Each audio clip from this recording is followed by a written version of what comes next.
Donc le premier texte que nous allons lire s'appelle Myst 2.0.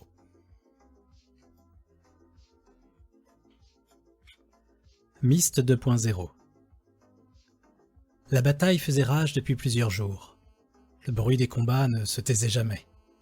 Entre le manque de sommeil et le cycle jour-nuit d'une dizaine d'heures seulement, j'avais perdu toute notion du temps. Les beaux idéaux pour lesquels je m'étais engagé dans cet enfer étaient eux aussi oubliés. La seule chose qui comptait à ce moment-là, c'était me battre pour vivre, me battre pour vaincre. Nous étions tous à bout de nerfs, bien sûr. La mort pouvait venir à chaque instant. Une balle perdue ou un tir de laser. Si ce n'était pas un sniper, voire un bombardement ennemi ou allié. Il y avait juste trop de raisons de mourir sur cette planète pour se permettre d'y penser. Certains de mes camarades avaient disjoncté. Il y avait ceux qui se détachaient totalement de leur environnement, qui ne disaient rien et se concentraient sur ce qu'il y avait à faire. Ceux-là avaient de la chance. D'autres faisaient des crises de délire, devenant dangereux pour nous. Beaucoup n'avaient pas survécu à leur folie à cause de camarades à fleur de peau. D'autres encore se mirent à accomplir des rituels sans queue ni tête, impliquant parfois les hommes qu'ils avaient connus, ou qu'ils avaient vaincus. Ces derniers n'étaient pas non plus nombreux à survivre au jugement de leur père.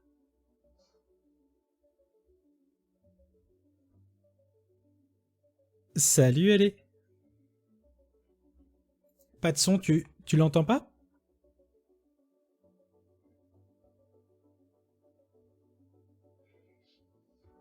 Ah,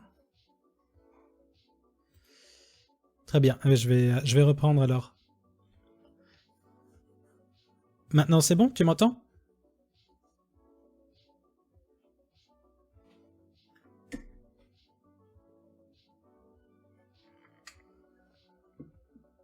Ça marche. Je me demande si c'est pas à cause de...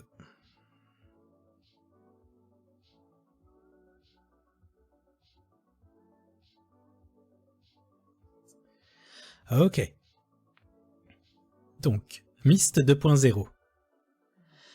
La bataille faisait rage depuis plusieurs jours. Le bruit des combats ne se taisait jamais. Entre le manque de sommeil et le cycle jour-nuit d'une dizaine d'heures seulement, j'avais perdu toute notion du temps.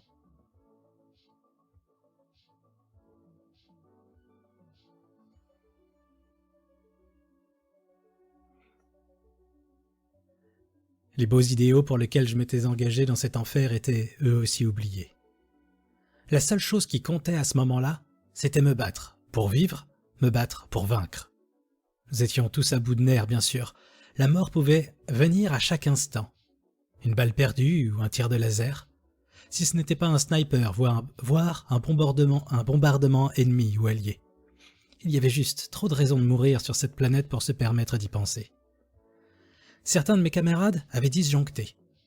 Il y avait ceux qui se détachaient totalement de leur environnement, qui ne disaient rien et se concentraient sur ce qu'il y avait à faire. Ceux-là avaient de la chance. D'autres faisaient des crises de délire, devenant dangereux pour nous. Beaucoup n'avaient pas survécu à leur folie, à cause de camarades à fleur de peau. D'autres encore se mirent à accomplir des rituels sans queue ni tête, impliquant parfois les hommes qu'ils avaient vaincus. Ces derniers non plus n'étaient pas nombreux à survivre au jugement de leur père. À vrai dire, je n'étais pas certain d'avoir encore tous mes esprits. Entre autres signes troublants, j'étais impatient de retourner au combat. Impatient de tuer mes ennemis, de quelque manière que ce fût. Je ne saurais affirmer ce qui provoquait chez moi cette hâte de reprendre le carnage. Était-ce le besoin d'action? L'angoisse de l'attente? Ou bien avais-je tout simplement pris goût à tout ça? La vérité, c'est que je ne m'autorisais pas à me poser ces questions. C'était dangereux de réfléchir. À la place, je fumais ma dernière cigarette, l'esprit vide. Ça marche, Ellie. Merci.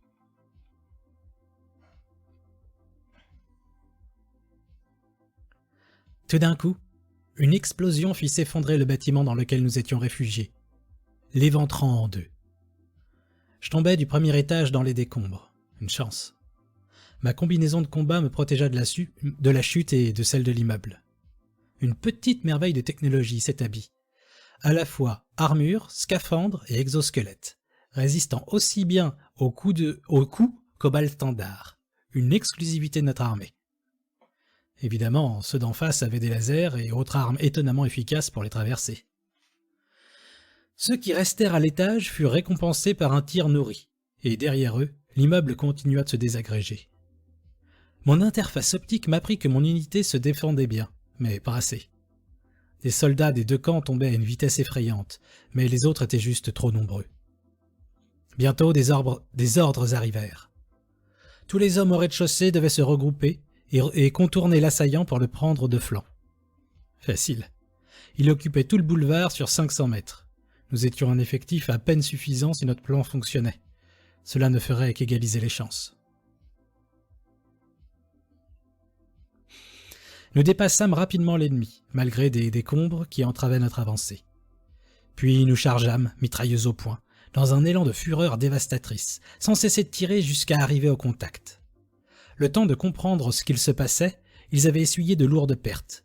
Mais ces soldats de métier ne mirent pas longtemps à répliquer. Les premiers adversaires que je rencontrais en arrivant au contact m'auraient transpercé d'un tir de laser si j'avais été moins rapide. Je lui brisais le crâne d'un coup de crosse sur la tempe. Les 5 minutes suivantes furent effroyables. J'avançais au milieu de la mêlée, frappant pour tuer. À un moment indéterminé, j'abandonnais mon arme à feu pour mon poignard. Mon esprit était uniquement concentré sur une chose: tuer ceux qui en avaient après moi et mes camarades. Et dans cette abominable confusion, je me sentais vivant. Et tout d'un coup, nous avions gagné. Nous avions été décimés malgré nos efforts, mais nos agresseurs en avaient payé le prix fort. Encore hébété par le combat, je parcourus quelques mètres jusqu'à un tas de gravats pour me reposer. L'excitation redescendit plus vite que je ne m'y attendais, sans doute à cause de l'accoutumance. Mon armure me semblait plus lourde que jamais, et je faillis perdre l'équilibre en m'asseyant. Puis je fermai les yeux. L'adrénaline avait éclairci mon esprit. Je me souvenais à présent ce qui m'avait conduit ici. Ce n'était pas simplement un accès de patriotisme qui m'avait poussé à devenir un soldat. J'avais toujours recherché l'affrontement. Pas seulement les combats physiques, même si je n'avais jamais été très bon en joute verbale. Malgré tout, j'avais rarement perdu une occasion de me disputer tant que les conséquences semblaient minimes. Je m'étais trompé, bien sûr. Souvent. Je ne comptais plus les fois où je me mis dans des situations invraisemblables. Comme cette fois où je me disputais avec ce recruteur. Ça se passa sur Dédoum, une planète désertique dont les zones polaires bénéficiaient d'un climat tropical, et des 2 seuls océans de la planète, j'étais en vacances. Ça se passa sur Dédoum, une planète désertique dont les zones polaires bénéficient d'un climat tropical, et les 2 seuls océans de la planète. J'étais en vacances, seul. Une autre conséquence non maîtrisée de mon amour du conflit. Ma compagne de l'époque m'avait quitté. J'écumais donc les bars locaux plutôt que de rester dans le village touristique. Les visiteurs étaient généralement assez peu enclins à la violence, et la sécurité veillant au calme des lieux, ces derniers devinrent rapidement d'un ennui mortel pour quelqu'un comme moi qui ne cherchait qu'à se vider l'esprit à coups de poing. Dans cette optique, les autochtones étaient beaucoup plus compréhensifs et arrangeants. Ce jour-là, un homme en uniforme était venu prêcher la fibre patriotique et la gloire de tuer des barbares menaçant la civilisation. Je n'avais pas envie d'entendre son baratin, et je lui expliquai poliment que s'il ne se taisait pas, je me ferais un plaisir de le raccompagner dehors avec usage non mesuré de la force. À la réflexion, mon intervention devait bien comprendre quelques grossièretés bien senties. Toujours est-il qu'il me mit au défi de le vaincre, pariant mon enrôlement contre l'abandon de sa campagne de recrutement. J'étais trop heureux de trouver un adversaire. Mais après quelques échanges, il fut évident que j'étais largement surclassé. Pourtant, je ne pouvais pas m'avouer vaincu, tant que je pouvais encore me battre. À ce moment-là, je croisai le visage d'une jeune femme aux yeux et aux cheveux noirs. Elle m'observait d'un œil intéressé, et je me promis d'aller la voir après le combat, avec l'espoir de passer ma nuit avec elle. Ce regard me fit oublier que je ne pouvais pas gagner. Mais l'assaut suivant me rappela durement à la réalité. Je ne devais me réveiller quelques heures plus tard dans l'hôpital militaire de Dédoum Nord. Je signais pour m'enrôler, en regrettant seulement de n'avoir pas pu revoir la femme aux cheveux noirs. Je fis mon baptême du feu sur un monde arriéré dont j'oubliais bien vite le nom. Les colons avaient voulu vivre plus simplement, abandonnant progressivement certaines technologies. Les technologies militaires avaient été dans les premières à disparaître, considérées comme inutiles sur une planète monogouvernementale. Peu à peu, la culture de cette planète avait divergé de la culture interstellaire. Mais ce ne fut que lorsque ses habitants voulurent faire sécession que les choses devinrent sérieuses. L'Union solaire refusa. Alors, ils brûlèrent l'ambassade. C'est à ce moment que j'intervins avec mon unité de combat. Nous étions supérieurs en nombre et notre équipement moderne nous donnait un avantage décisif. Les rebelles n'avaient aucune chance dès le départ. Pour les vétérans, cette guerre n'en était pas vraiment une. C'était plutôt une récréation. Je ne peux pas parler pour le reste de mon unité, mais je dois avouer que j'étais en revanche terrifié, en dépit de ma combinaison de combat qui me rendait presque invulnérable face aux armes obsolètes des séparatistes. Cependant, la terreur ne m'avait jamais empêché d'agir, et je fis même preuve d'un certain héroïsme qui me valut quelques promotions. Vers la fin de la guerre, je fus chargé d'escorter un ambassadeur qui devait rencontrer un homologue pour négocier la reddition de la planète. J'avais une vingtaine d'hommes sous mes ordres. Nous voyagions dans un véhicule blindé sur un territoire soi-disant neutre. Quoi qu'il en soit, le trajet se déroula sans heurts.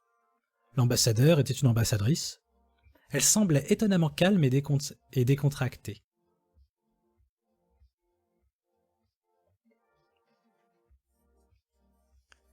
Je vais essayer un truc sur le micro.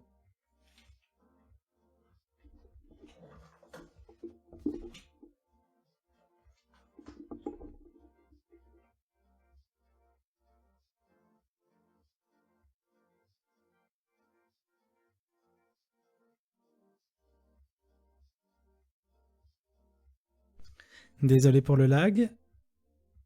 J'espère que ça va mieux maintenant.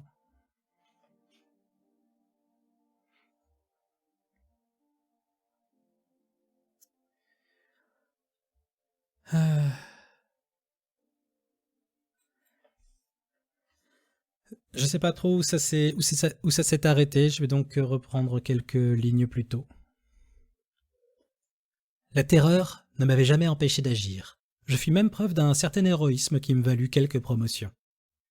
Vers la fin de la guerre, je fus chargé d'escorter un ambassadeur qui devait rencontrer un homologue pour négocier la reddition de la planète. J'avais une vingtaine d'hommes sous mes ordres. Nous voyagions dans un véhicule blindé sur un territoire soi-disant neutre. Quoi qu'il en soit, le trajet se déroula sans heurts. L'ambassadeur était une ambassadrice. Elle semblait étonnamment calme et déconcentrée. Elle semblait étonnamment calme et décontractée.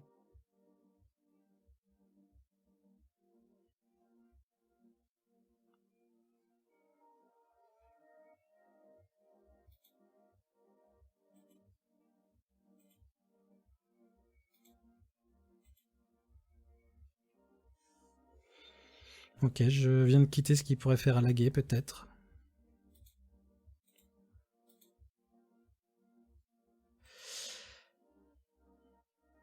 Elle semblait donc étonnamment calme et décontractée, pendant que de mon côté l'angoisse ne me quittait plus. Elle me fit parler.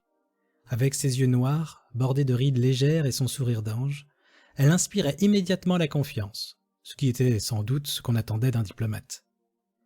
Je lui racontais alors comment j'avais été enrôlé, mon année d'entraînement et mon vécu sur cette première expérience de la guerre. Je ne lui parlais pas de la peur. Ce n'est pas quelque chose sur lequel on veut s'entendre quand on essaye d'impressionner quelqu'un.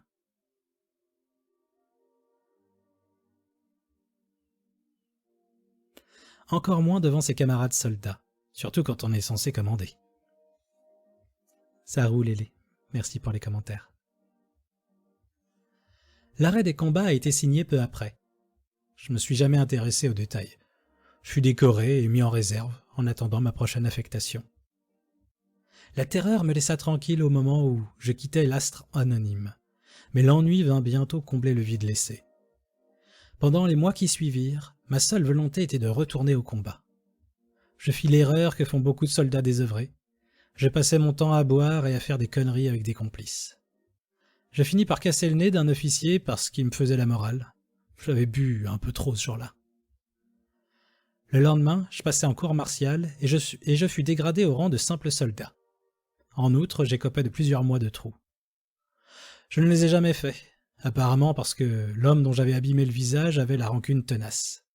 Une semaine seulement après mon jugement, je fus envoyé sur le conflit le plus violent du moment, au sein d'une unité spéciale réputée pour effectuer les missions les plus tordues. L'intention était plutôt évidente, mais j'étais heureux de sortir de ma cellule et de retourner me battre. L'angoisse revint aussi. Puis, dès ma première mission sur ce nouveau monde, la terreur se fit plus forte que jamais. Salut Diego, bienvenue. Merci d'être là.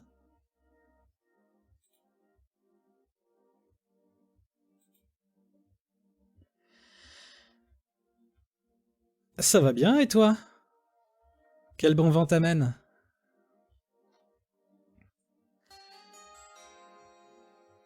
Hey, merci pour le follow, c'est cool. J'eus la chance de naître dans une famille aisée. Cela me laissa quelques marques, notamment ma façon de parler. Des amis moins favorisés me firent souvent la réflexion que je parlais comme un bourgeois. Mes parents, eux, n'en furent jamais convaincus.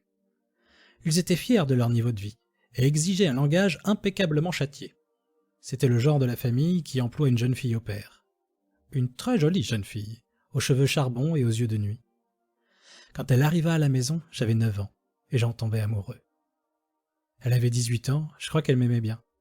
Mais de la façon dont un adulte se prend d'affection pour un enfant mignon. Je ne le compris pas tout de suite, évidemment.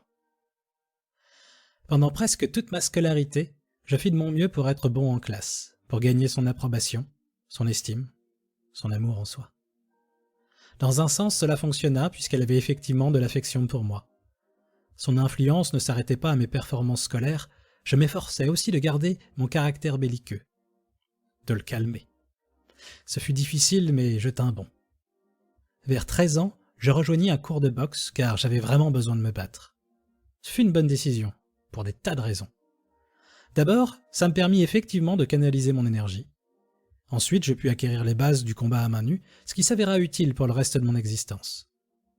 Autre conséquence inattendue pour moi fut la durabilité de ma discipline, qui se révéla quand mon amour de jeunesse quitta finalement ma famille à des fins de ses études.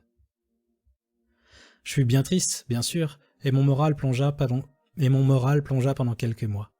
Mais étrangement, ma rigueur au travail resta la même, et je pus ainsi intégrer une bonne université.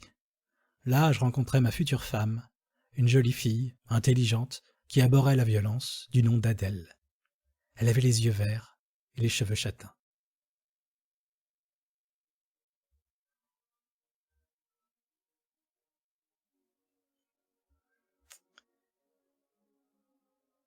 Eh ben écoutez, merci pour les infos. J'avoue que je sais pas trop quoi faire. J'ai quitté tout ce qui pouvait être quitté.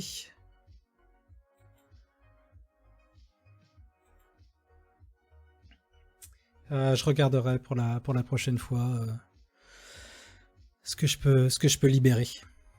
Désolé du coup pour les lags. Je suivis une année de formation intense, pendant laquelle je m'ennuyais plutôt. Les journées... Salut Diego, à la prochaine. Je suivis une année de formation intense, pendant laquelle je m'ennuyais plutôt. Les journées étaient bien remplies, entre les entraînements et les corvées, mais passé les 3 premiers mois, la routine s'installa. Les simulations de combat étaient assez récréatives, mais trop peu fréquentes à mon goût. De plus, il m'arrivait de temps à autre de dépasser les limites de l'exercice, chargeant mes adversaires pour leur mettre des torgnoles absolument réels. Je perdis plusieurs jours de permission ainsi, ce qui était à peine justifié, et me contrariait énormément. À la prochaine, Diego. Je pris l'habitude de fréquenter une prostituée, Nebel. La première fois que je la vis, quelque chose en elle m'attira. Je savais pas quoi exactement. Je me souvenais de son odeur, sa peau mate et de ses yeux comme l'oubli. Je me fâchai avec son Mac après ma première passe avec elle. Je fus déçu par le combat qui suivit.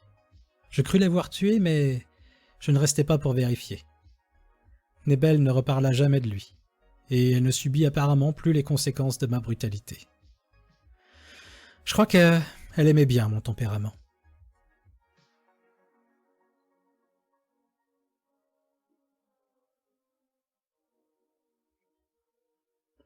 Nebel était populaire auprès des soldats, hommes ou femmes.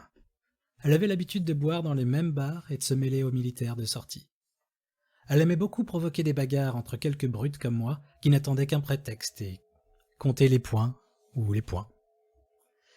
Pour elle, j'étais une sorte de champion, toujours prêt à me battre pour elle.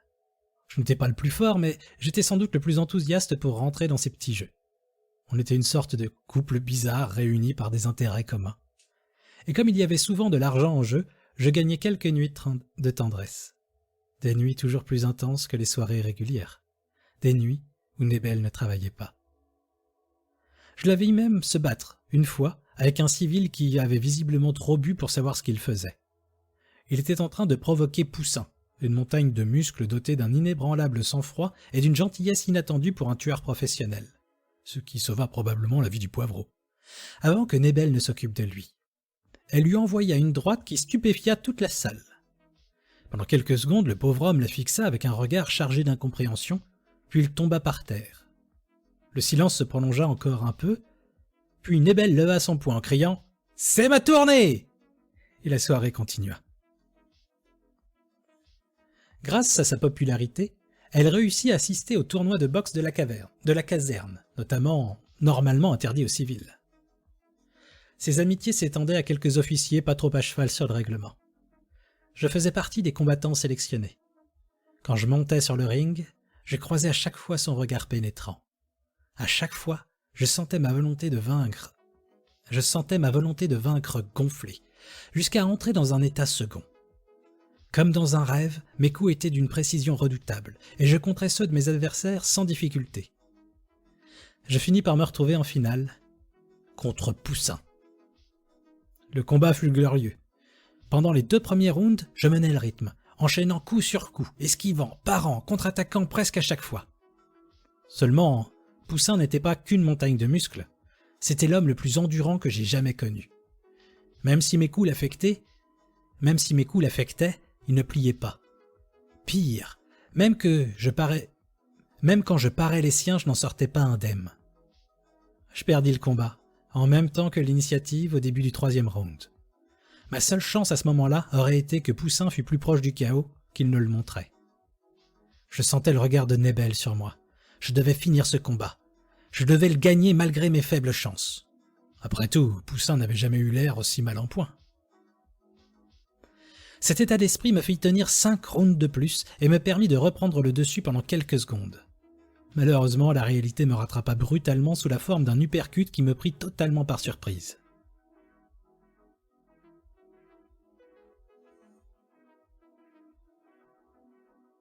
Je réponds pas toujours immédiatement non plus. Là, je réponds au moment où tu viens de d'écrire.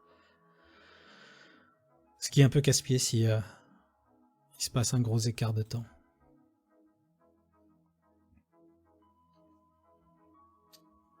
Après cet uppercut, à terre, mes yeux plongèrent dans ceux de Nebel, toujours aussi intenses, pendant qu'elle applaudissait. C'est alors que je perdis connaissance. Lorsque je rouvris les yeux à l'infirmerie, elle était à mes côtés. Malgré mes blessures, ce fut sans doute la nuit la plus euphorique de toute ma vie. Le mois suivant, je partis pour mon dernier champ de bataille. Je ne devais plus la revoir.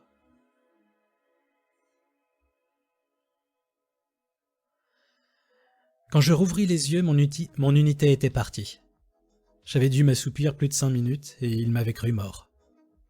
Ma combinaison devait être plus sérieusement endommagée que je ne le pensais, sinon mon biomoniteur leur aurait indiqué que j'étais toujours là. Ça expliquait au moins pourquoi j'avais tant de mal à bouger tout à l'heure. Si les servomoteurs ne fonctionnaient plus correctement, mes mouvements étaient entravés. Mon interface optique était absente aussi, par ailleurs, ce qui confirmait mon hypothèse d'un problème d'alimentation. J'allais avoir du mal à retrouver les miens, surtout avec le brouillard. Le brouillard. Ça, ce n'était pas normal. Dans cette région poussiéreuse de la planète, le sol était beaucoup trop sec. La seule explication qui me vint à l'esprit fut qu'il s'agissait de fumigènes, utilisés par l'un des deux camps. Mais ce n'avait pas de sens. Tous les belligérants étaient équipés de façon à n'être incommodés que par aucune tentative d'aveuglement, encore moins aussi sommaire. Alors que les bâtiments disparaissaient autour de moi, je vis une forme se rapprocher, immense et imposante.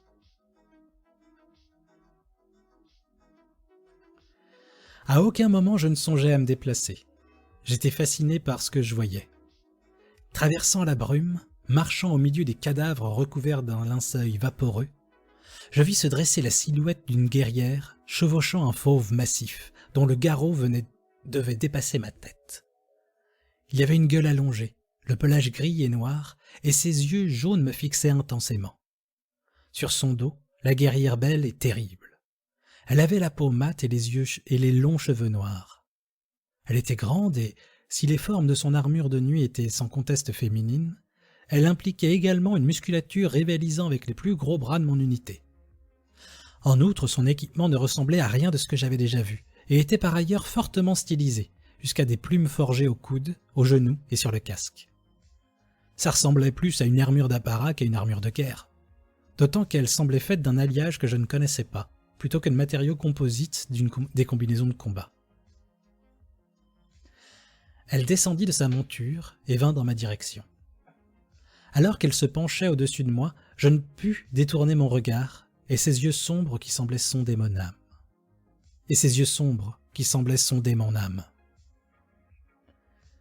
Tu t'es bien battu, guerrier. Tu as mérité ta place au banquet des dieux. Pardon ? Répondis-je, incapable de penser clairement. Tu as continué de te battre malgré tes blessures mortelles. Mieux encore, il semble que tu aies aimé ça. Viens avec moi, tu auras l'honneur de manger à la table des dieux, et tu pourras te battre autant que tu le désires jusqu'à la fin des temps. Elle repartit vers sa monture, tandis que je me relevais enfin, comme libéré d'un sortilège, d'une pression dont je n'avais pas eu conscience plus tôt. Je mis quelques secondes à comprendre vraiment ce qui se passait. En me retournant, je vis mon propre corps étendu sur les gravats, transpercé, tailladé, brûlé. J'étais mort en définitive. Cela avait été si facile. Je ne m'en étais même pas rendu compte. Me retournant vers la guerrière, je la vis qui m'attendait patiemment. Elle me fit signe de monter derrière elle. En passant devant la tête de sa monture, j'eus l'impression que cette dernière me jaugeait, décidant elle-même si j'étais digne de la chevaucher. Je dus faire bonne impression car elle se laissa enfourcher au moment fatidique. « Qui es-tu » demandai-je à la guerrière une fois installée. « Je suis Myst » répondit-elle. Je me laissai transporter pendant quelques minutes à travers le brouillard, considérant la guerrière et ce que l'avenir me réservait. « On s'est déjà rencontrés ? » ?»« Non. Pourtant, ton visage m'est familier. » »« Tu l'as probablement vu dans tes souvenirs, à la place de ceux de personnes que tu as connues. » J'eus le souffle coupé pendant quelques instants. Elle m'avait dit ça comme si ce n'était rien. Pour elle, c'était quelque chose d'habituel, mais ce n'était pas aussi simple pour moi. Et même en sachant ça, sa présence restait familière, presque réconfortante. J'étais en colère, mais j'étais surtout désorienté. Quelques instants passèrent pendant que je digérais l'information, complètement fermé au monde extérieur. Nebel. Quel avait été son vrai visage ? D'ailleurs, s'appelait-elle vraiment ainsi ? Mes mémoires me disaient que oui, mais ce prénom sonnait faux à mes oreilles.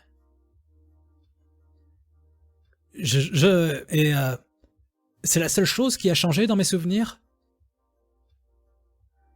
Myst ne répondit pas. L'expérience lui avait sans doute appris que c'était inutile. Les pattes de la bête disparaissaient dans le blanc, mais j'entendais toujours nettement le son de ses pas sur le sol goudronné de la ville en ruine. Le silence était pesant. Un certain malaise monta en moi, sans que je puisse le rationaliser. J'étais mort, je ne craignais donc plus rien. Alors pourquoi ce sentiment de vulnérabilité ? Perdu dans mes pensées, je m'apercevais soudain que le bruit des pas avait changé. La brume devenait plus légère et le sol réapparut bientôt. de l'écorce. La continuité de l'espace n'avait apparemment pas de sens dans la mort. Ce n'était pas tout à fait inattendu, mais j'étais surpris tout de même de ne m'en être pas rendu compte. Bientôt, je pus admirer la splendeur de l'arbre sur laquelle il devenait apparent que nous avancions. Ses dimensions étaient telles qu'il m'était impossible de comprendre l'étendue de ce que je voyais. Un nombre inimaginable de branches se dressaient fièrement avec, au bout de chacune, des milliers de mondes. Asgard se trouve à la cime d'Yggdrasil. C'est là que nous allons, m'informa mon guide. Je ne connaissais pas les noms qu'elle m'énonçait, mais il était facile de comprendre où se trouvait notre destination. Cette préoccupation écartée de mon esprit, je réussis à formuler la gêne que je ressentais depuis que je m'étais joint à Myst. Le combat n'est-il pas un peu fade quand on est déjà mort? Tu ne peux plus mourir, mais tu n'es pas invulnérable. Quand viendra la bataille finale, tu mettras ton existence même en jeu. Mais ne t'inquiète pas, je te promets que tu ne t'ennuieras pas en attendant. Elle marqua une pause, puis reprit avec un sourire carnassier. Et oui, tu auras peur.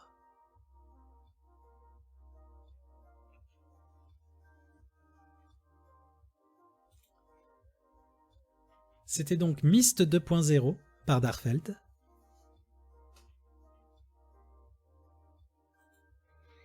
Et nous allons enchaîner immédiatement par un autre texte de Darfeld qui s'appelle Braconnage.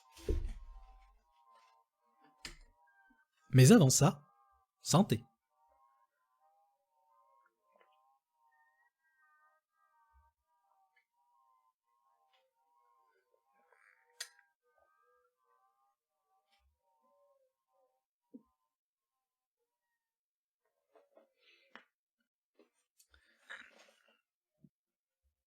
Donc Braconnage de Darfeld. Le ciel rougeoyait avec une précision d'horlogerie atomique. Précision horaire, toujours à la même heure, au millième de seconde près, peut-être moins. Précision visuelle, jamais une variation ni de couleur, ni de luminosité, ni même atmosphérique. Le ciel artificiel de Svartalfheim n'admettait aucune imperfection. C'était le même coucher de soleil depuis que ce monde existait, et il en serait ainsi jusqu'à sa destruction. Je n'avais jamais quitté Svartalfheim avant ce jour-là. Nous étions 4. Kim Johansson, le chef de l'expédition, Erik Nguyen, Carmen Rodriguez et moi. Les 3 autres étaient des braconniers expérimentés. C'était une activité douteuse, mais qui payait bien. À Svartalfheim, c'était une chance de sortir de la misère. Ce n'était pas suffisant pour aller vivre sur un étage supérieur, mais on ne pouvait pas gagner sa vie de cette façon. Ce n'était pas suffisant pour aller vivre sur un étage supérieur. On ne pouvait pas vivre sa vie de cette façon à Midgard. Là-bas, on était juste assez riche pour avoir des états d'âme. Là-bas, il y avait des plantes, disait-on, des arbres au milieu des trottoirs, des parterres de fleurs au milieu des routes.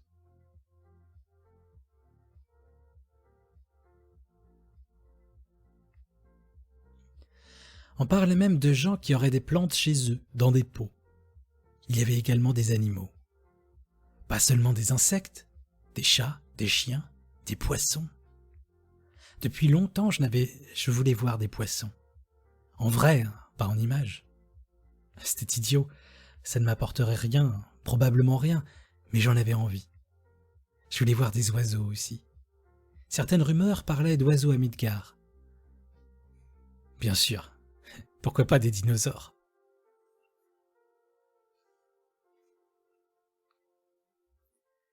Sanders, arrête de rêvasser! La voix rauque de Johansson me tira de mes pensées. Si tu veux faire partie du groupe, t'as intérêt à bien écouter là-haut. Ça sera dangereux. Je ne serai pas responsable s'il t'arrive quoi que ce soit, compris?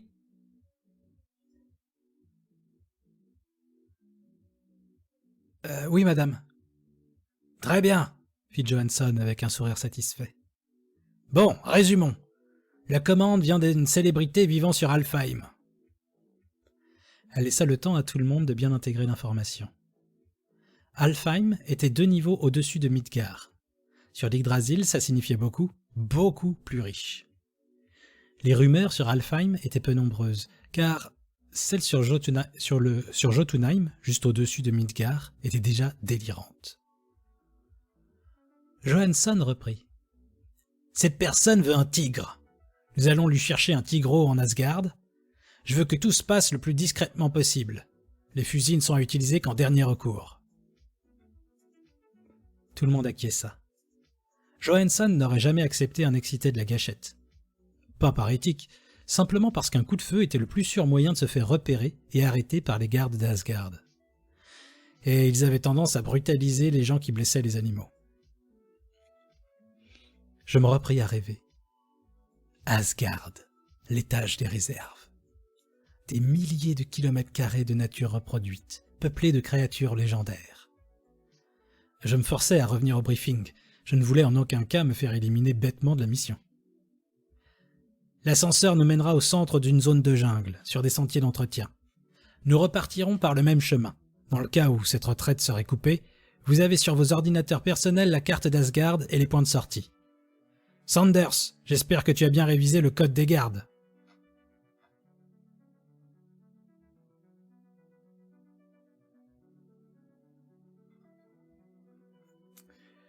Je le connais sur les bouts des doigts, répondis-je avec une pointe de fierté.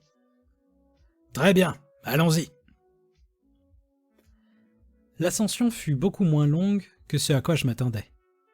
Enfin, c'était ce que je constatais en vérifiant l'heure sur mon interface visuelle. Ce trajet m'avait semblé durer une éternité. Nous avions pris l'ascenseur public direct vers Asgard. Dans les premiers temps, après le départ de la Terre du vaisseau Yggdrasil, tous ses habitants visitaient les réserves régulièrement. Pour se souvenir, pour échapper au cloisonnement de leur quotidien et à leurs cieux désespérément bas, ou simplement pour découvrir des milieux inconnus. À l'époque, les étages étaient égaux. Mais la différence de gravité entre les niveaux avait fait monter le prix des logements de plus en plus haut. Petit à petit, une hiérarchie sociale s'était accentuée. Un étrange effet de centrifugeuse avait fait s'entasser les populations vers le bas et l'argent vers le haut. Asgard n'avait pas subi ce changement de la même façon. C'était un endroit dangereux, où mieux valait venir préparer. La faune et la flore étaient à l'état sauvage, et les prédateurs nombreux. En temps normal, un touriste aurait eu accès à une bulle, empêchant les animaux de s'intéresser à lui, et fournissant une protection contre toutes sortes de dangers. Elles empêchaient également les visiteurs de s'en prendre à la faune locale. Malheureusement, elles ne pouvaient rien pour protéger la flore, et ne ramassaient pas les déchets sur... Malheureusement, elles ne pouvaient rien pour protéger la flore et ne ramassaient pas les déchets à la place de leurs utilisateurs. Un des effets de la hiérarchisation du vaisseau fut que les pauvres d'en bas ne purent rapidement plus se permettre de louer une bulle, et que les riches d'en haut se désintéressèrent d'Asgard maintenant qu'ils avaient assez de place chez eux. Quelques-uns montaient encore, mais ils étaient peu nombreux et généralement soucieux de l'environnement. Lorsque la cabine ralentit enfin, je sentis mon excitation monter de plusieurs crans. Je tentais, avec peu de succès, de contrôler mon impatience. Johansson commença à donner des ordres. « Eric, tu pars devant. Carmen, tu ouvres la voie. Je fermerai la marche. » Je fis un petit bond en m'exécutant, n'ayant pas fait attention au changement de pesanteur. Tandis que la porte s'ouvrait, nous découvrions la jungle verte. Verte, luxuriante. La chaleur moite me prit par surprise. C'était étouffant. Des odeurs de terre mouillée et de plantes m'assaillirent. C'était fort, entêtant. Je n'avais jamais senti un tel bouquet. Je perçus des dizaines de bruits inconnus, et j'étais soudain très conscient de ne pas avoir de bulle. Un frisson d'angoisse courut le long de ma colonne vertébrale. Puis je me souvins ce que j'étudiais depuis plusieurs mois. Je connaissais chaque son, chaque senteur. J'avais vu chaque plante, chaque animal, grâce à mes logiciels en réalité virtuelle. Mais c'était la première fois que je faisais l'expérience de cette jungle entière et réelle. Avant que je reprenne mes esprits, Eric avait disparu, et Johansson me poussa dans le dos. On n'est pas là pour faire du tourisme. On bouge, dépêche-toi. Il y a quelque chose de bizarre avec ces plantes, dis-je en emboîtant le pas de Carmen.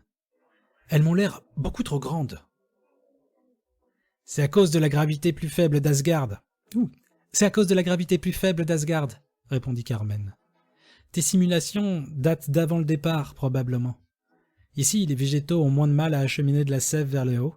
Elles en profitent donc autant que possible. Alors, mon chaton? Ben oui. Ben oui, t'es un bon chaton. Tu peux venir? Ben oui, viens là. Viens, mon chaton.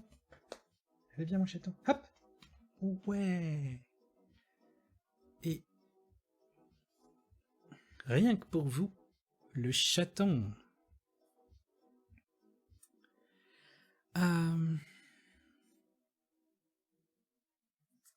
Donc Carmen vient de nous expliquer le schmilblick. Et ce n'est pas le seul changement. Mais je préfère te laisser la surprise, conclut-elle en souriant. L'angoisse de l'inconnu revint doucement. Pour m'occuper l'esprit, autant que pour me tester, je suppose, Carmen me posait régulièrement des questions sur ce que nous voyions. Nous marchions dans une forêt de teck parsemée de banians. Nous croisions également des gibbons, qui nous observaient du haut de leurs branches, plus fins et longs que je ne m'y attendais.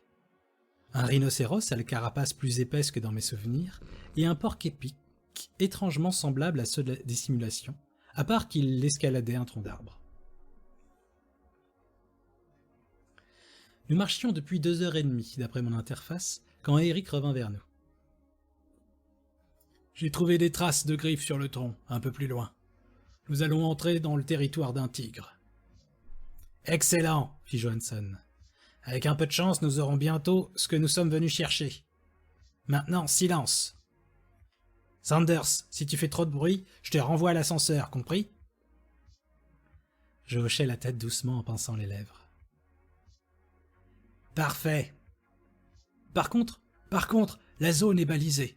intervint Eric. Johansson regarda Eric d'un air contrarié. Puis elle interrogea ses deux collègues du regard. Elle ne prit pas la peine de consulter le mien. Johansson avait pris sa décision. « Tant pis, allons voir. Sanders est là pour ça, après tout. » J'allais donc avoir une occasion de servir à quelque chose, ce qui me réjouit. Pour parcourir Asgard, je devais intégrer ce groupe. C'était encore loin d'être acquis. Il nous fallut une demi-heure de marche en silence pour atteindre la balise. Demi-heure qui me paraît plus longue que le reste de la marche.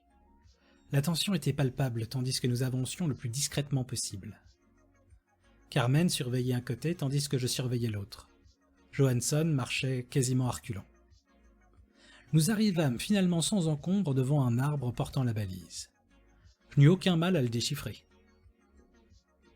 « C'est une tigresse. Elle a mis bas il y a 1 mois, chuchotai-je. Les gardes sont priés de ne pas entrer dans la zone tant que les tigros ne peuvent pas chasser seuls. » Je me tournai vers Johansson. « On devrait les laisser tranquilles. Ils ne sont pas encore sevrés. » Elle secoua la tête. « Pas question de rester ici plus longtemps que nécessaire. Tu me dis que les gardiens ne viendront pas nous chercher sur le territoire du tigre? C'est parfait. Et le bestiau sera plus facile à attraper et à transporter. On y va !» Je ne dis rien, et repris ma place dans le groupe en silence. Comme c'était ce qu'on attendait de moi. Personne ne remarqua mon air furieux. J'essayais de me convaincre que mon mutisme était stratégique. Si je protestais trop, on me renverrait vers l'ascenseur, potentiellement sans escorte. Peine perdue. Nous suivions la piste de la tigresse depuis plusieurs autres heures, quand le soleil artificiel d'Asgard commença à disparaître sur l'horizon proue, tandis que la lune se levait à la poupe. J'étais encore en train de ruminer ma couardise tout en luttant contre la fatigue. Je faillis me heurter à Carmen qui s'était arrêtée. Je levai la tête.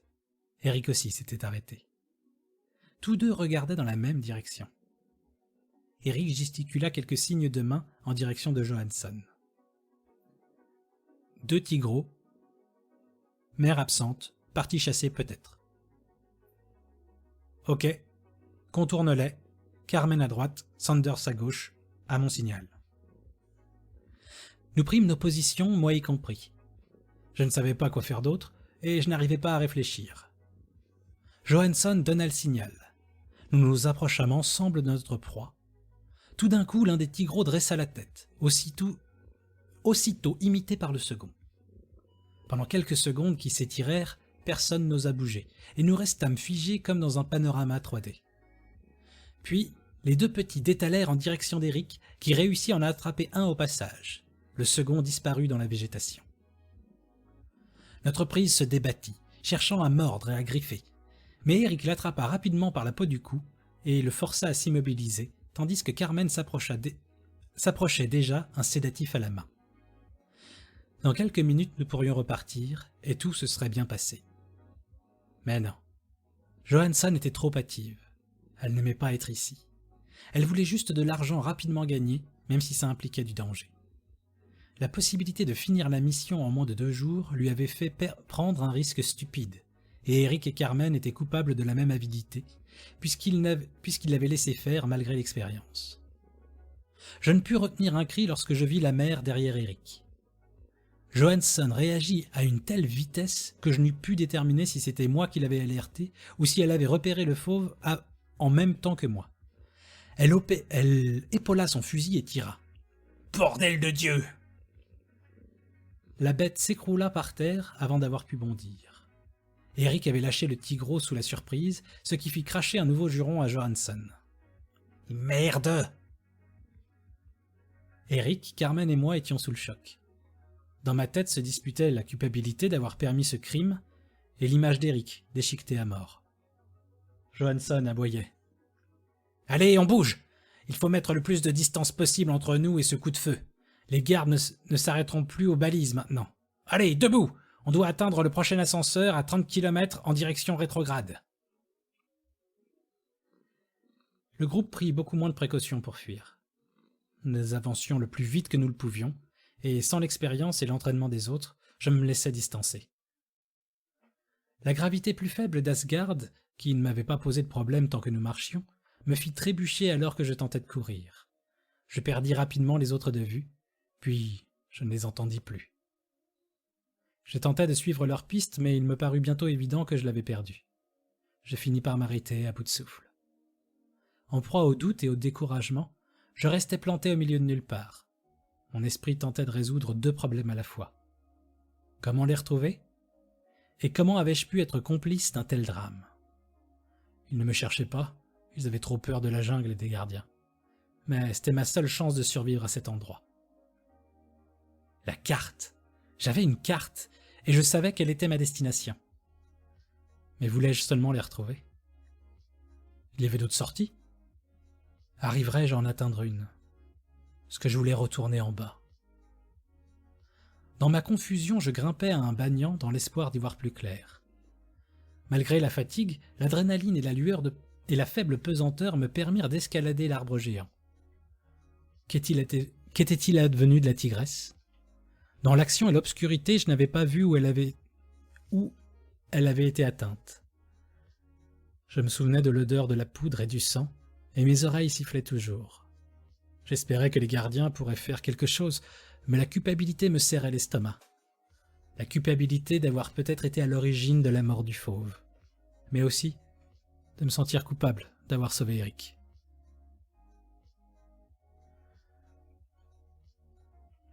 Je ressassais tout ça quand je perçais le toit de la forêt. À cet instant, je ne pensais plus à rien.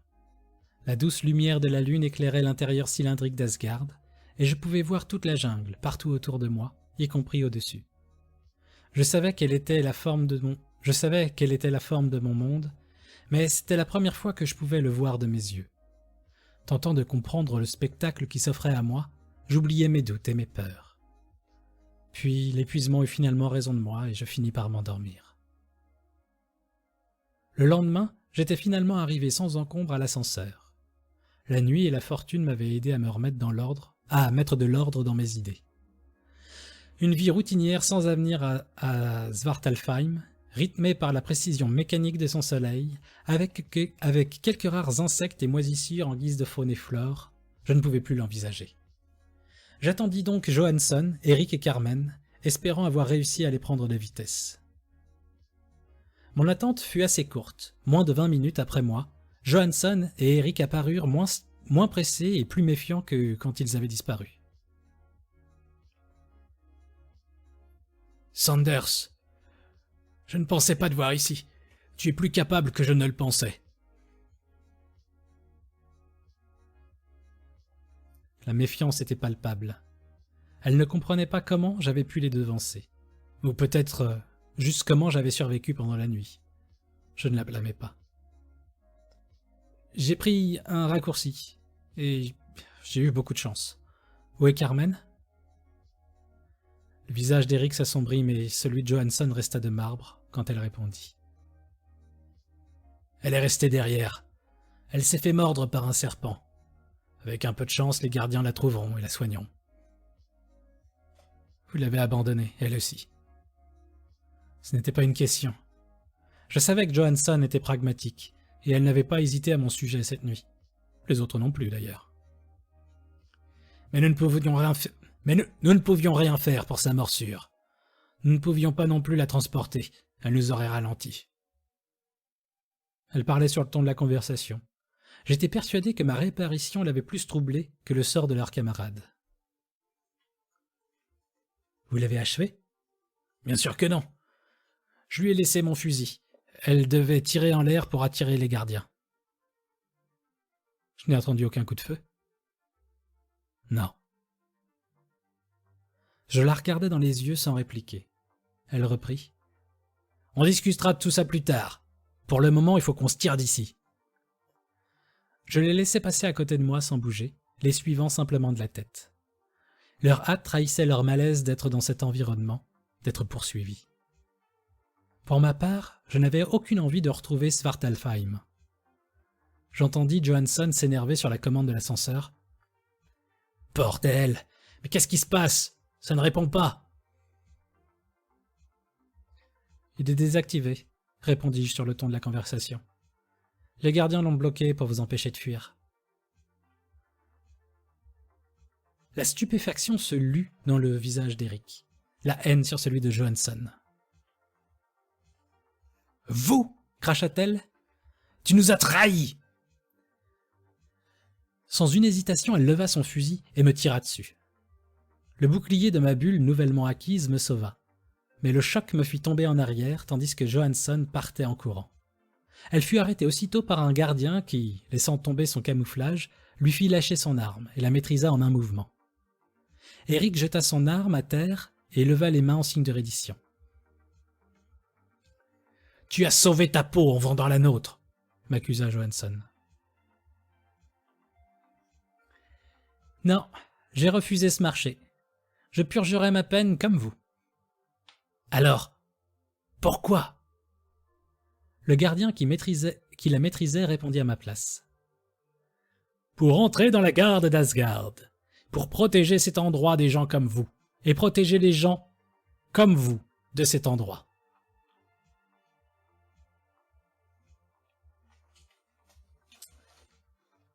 C'était Braconnage de Darfeld. Bien, je crains qu'il n'y ait quelques minutes entre le moment où je vais vous souhaiter une bonne nuit et le moment où vous l'entendrez. Je ne m'attends donc pas forcément à une réponse. Je suis désolé pour les lags qu'on a pu avoir aujourd'hui. J'en ignore la cause pour l'instant, mais il va falloir fouiller. Merci beaucoup d'être venu, j'espère que ça vous a plu, que vous avez aimé ces deux textes. Si vous voulez les relire, n'hésitez pas à me contacter, je vous les rendrai disponibles. Et si vous souhaitez continuer ces lectures avec moi, je vous donne rendez-vous mercredi prochain pour le prochain Lecture Dit. Ça sera probablement le dernier Lecture Dit avant les vacances. Je vous confirmerai ça la semaine prochaine. Il me reste donc à vous souhaiter une très bonne soirée, une bonne nuit, et à la semaine prochaine. Merci encore. Salut.